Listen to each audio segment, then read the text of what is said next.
ओम शांति।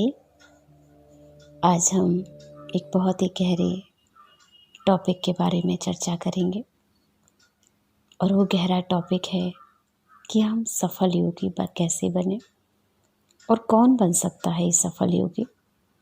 क्योंकि हर एक व्यक्ति आज योगी बनना चाहता है, क्योंकि हम जानते हैं कि योग से हमें क्या क्या फ़ायदे हो सकते हैं। पर हम योगी बनने के लिए हमें क्या करना चाहिए और योग की सही परिभाषा क्या है।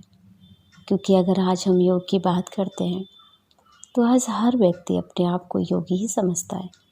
हर एक योग सिखाने वाले समझते हैं कि हम जो सिखाते वही योग है। लेकिन हमने जो परिभाषा ली है कि प्राणायाम करना, आसन करना, क्रिया करना, ये सब चीज़ें योग हो सकते हैं, या कोई तपस्या करने के लिए जंगल में जाकर पहाड़ों पर बैठ जाना, ध्यान करना, ये योगी जीवन की विशेषता हो सकती है। पर आज हम जानेंगे कि एक सफल योगी के लिए घर गृहस्थ में रहते हुए भी अपने जीवन को ऐसा धारणा मूर्त बना लेना कि जीवन अनेकों को प्रेरणा देने वाला बन सकता है। तो चलिए हम समझते हैं कि हम सफल योगी कैसे बने, और उस सफल योगी बनने के लिए कुछ धारणाएं हैं जिन्हें हमें अपने जीवन में लाना होगा। तो हमारे जीवन की सबसे पहली धारणा है जो ज्ञान के बल से भरपूर रहता हो।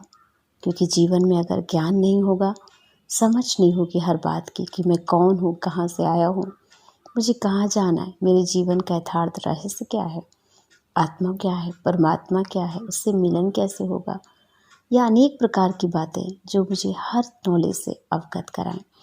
इसलिए सबसे पहला योगी बनने के लिए उसे अपने बारे में पूर्ण रूप से ज्ञान होना चाहिए, तभी वो अंतर गुफा की ओर जा सकता है।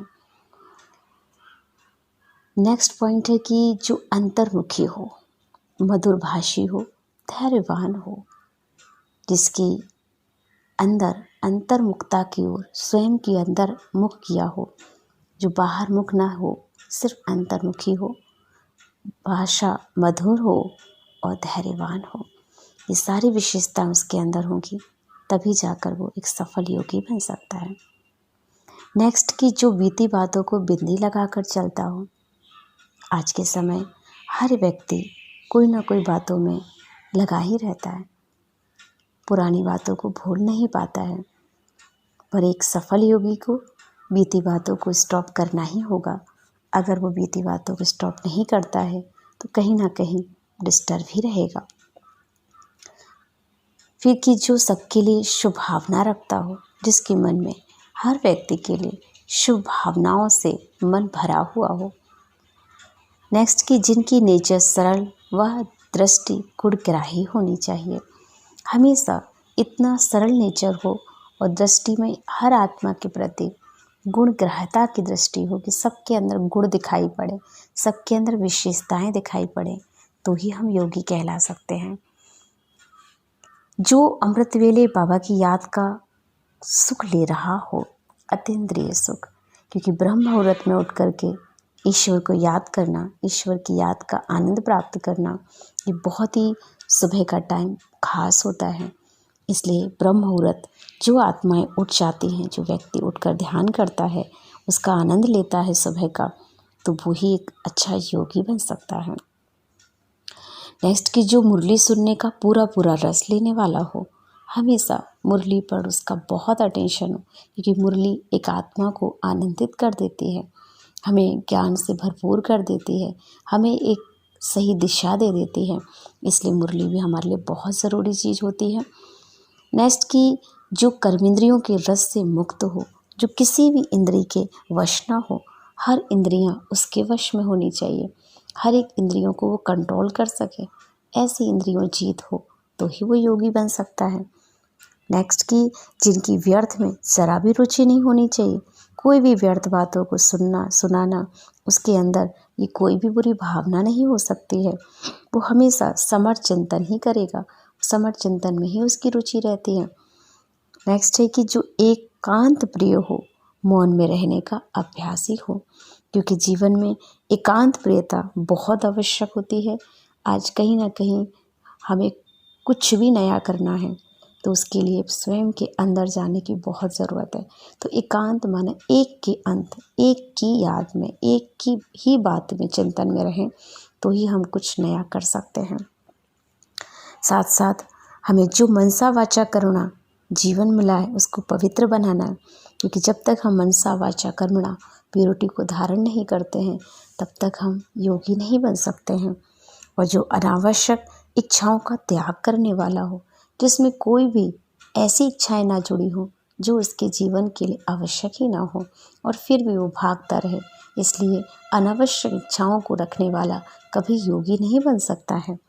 आगे कि नींद को व भोजन को बैलेंस रखने वाला हो, योगी वही हो सकता है जो अपनी नींद को भी कंट्रोल कर सके और अपने भोजन को भी कंट्रोल कर सके। अगर वो दोनों चीज़ों का बैलेंस नहीं कर सकता है जीवन में तो कहीं ना कहीं वो योगी बनने के योग नहीं हो सकता है। इसलिए इस योगी के लिए हमें इन पॉइंट पर ध्यान देना होगा। नेक्स्ट है कि जो दृढ़ संकल्पधारी होना चाहिए, उसने जो दृढ़ता अपनाई है जीवन में, जो संकल्प लिया है उसको वो पूर्ण ही करके मानेगा, ऐसा योगी जीवन होना चाहिए। नेक्स्ट कि जो संगठन में टकराव लगाव से मुक्त रहने वाला हो। जब हम किसी यूनिटी में रहते हैं, साथ में बहुत सारे लोग हमारे बीच होते हैं, उस बीच में भी हमारा किसी से टकराव ना हो, किसी से लगाव ना हो, हर एक सब चीज़ों में हम रहते हुए भी अपने आप को लगाव मुक्त रख सकें और अपने आप को एक रस रख सकें, ये भी योगी जीवन में बहुत ज़रूरी होता है। नेक्स्ट कि जो संग्रह वृत्ति से मुक्त रहता हो। जो योगी होता है वो किसी भी प्रकार की ऐसी वृत्ति को इतना इकट्ठा करने में, इतने विचारों को कलेक्ट करने में ध्यान नहीं देता है। वो अपने विचारों को बहुत ज़्यादा सार रूप में ला करके अपने उसी एक चीज़ पर ही काम करता है, इसलिए वो योगी बन सकता है। नेक्स्ट है कि जो लक्ष्मी नारायण जैसा बनने का लक्ष्य रखने वाला हो, जिसके मन में एक धुन हो कि मुझे ऐसा नर से नारायण, नारी से लक्ष्मी के समान बनना है, अपने लक्ष्य पर पूरा अटेंशन हो जिसको, जो अपने संगम युगी भाग को सदा स्मृति में रखता हो कि मुझे अपने श्रेष्ठ भाग का लाभ लेना है, अनेक आत्माओं को इस समय का भाग बांटना है, जो ये भावना रखता हो वही आत्मा ही तो एक सफल योगी बन सकती है।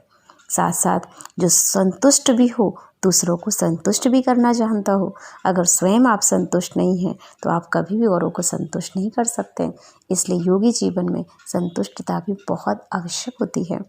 फिर हम देखते हैं कि जो योगी होते हैं वो हर एक कार्य मोहब्बत से करते हैं, पुरुषार्थ करते हैं और मेहनत नहीं लगती उन्हें। हर काम में मौज और मोहब्बत का अनुभव होता है।